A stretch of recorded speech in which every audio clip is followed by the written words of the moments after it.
Assalamualaikum warahmatullahi wabarakatuh. Kembali lagi bersama saya Siti Aisyah Erni. Yuk tonton video kali ini.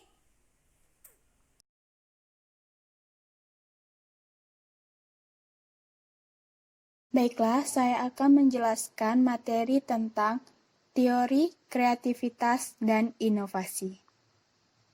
Apa sih itu inovasi? Inovasi adalah usaha yang dilakukan oleh seseorang dengan mendayagunakan pemikiran, kemampuan, imajinasi, berbagai stimulan, dan individu yang mengelilinginya.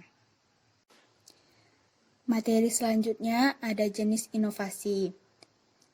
Menurut Donald Kuratko, jenis inovasi terbagi menjadi 4, yaitu 1. Penemuan, kreasi suatu produk, jasa, atau proses baru yang belum pernah dilakukan sebelumnya. Yang kedua, ada pengembangan. Pengembangan suatu produk, jasa, atau proses yang sudah ada. Yang ketiga, ada duplikasi. Peniruan suatu produk, jasa, atau proses yang telah ada. Yang terakhir, ada sintetis. Proses ini meliputi pengambilan sejumlah ide atau produk yang sudah ditentukan dan dibentuk sehingga menjadi produk yang dapat diaplikasikan dengan cara yang baru. Materi selanjutnya, sumber inovasi.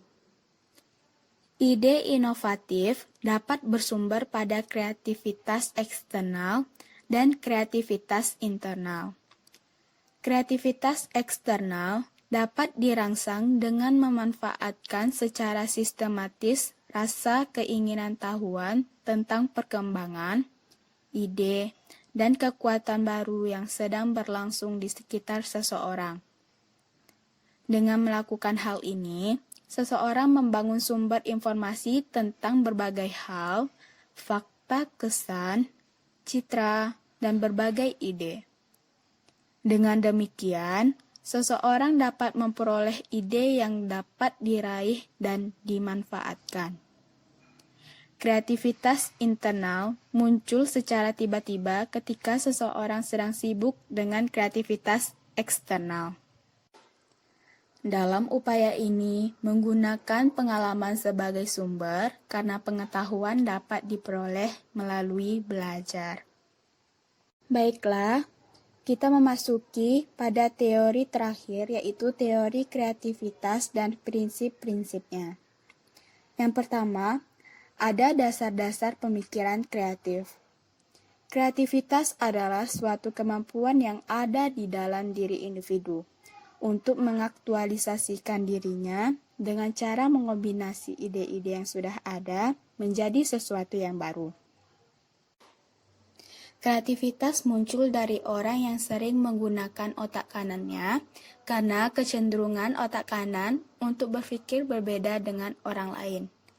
Jelas bahwa kreativitas adalah faktor penting untuk melewati kegagalan demi kegagalan yang berujung pada penciptaan semangat kewirausahaan yang tinggi.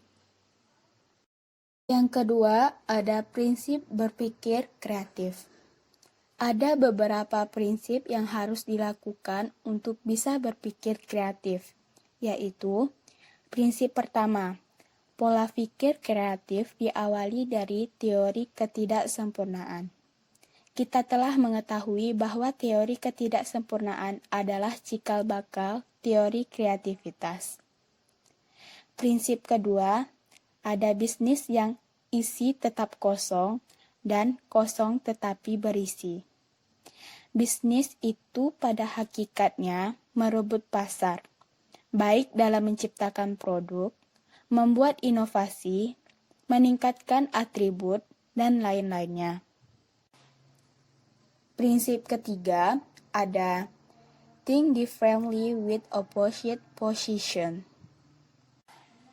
Pada prinsip ini, jangan pernah mengikuti pola pikir orang banyak atau mengikuti kebiasaan, dan hindari jebakan logika Anda. Prinsip keempat ada think more detail.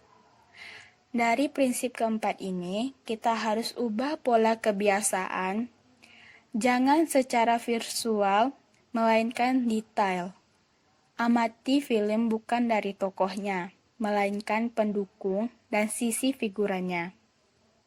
Kunjungi tempat, toko, pameran dagang, event-event, dan eksibisi. Prinsip kelima, have a perfect result. Prinsip ini membuat kita lebih bekerja dengan giat dan dituntut untuk lebih dari sekedar puas, karena kita tidak mengenal hasil yang biasa-biasa saja. Prinsip keenam, there must be a solution. Prinsip ini hanya berpikir untuk mencari solusi saja. Prinsip ketujuh ada kesulitan dan inspirasi saling melekat satu dengan yang lain. Jika di satu sisi adalah kesulitan, maka di sisi lain itu adalah inspirasi atau peluang bisnis. Prinsip kedelapan, ada pengetahuan adalah alat, imajinasi adalah cara untuk menemukan inspirasi. Inspirasi membuat Anda berangan-angan dan menemukan solusinya.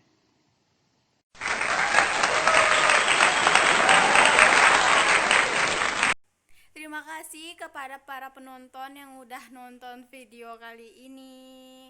Wassalamualaikum warahmatullahi wabarakatuh. Bye-bye.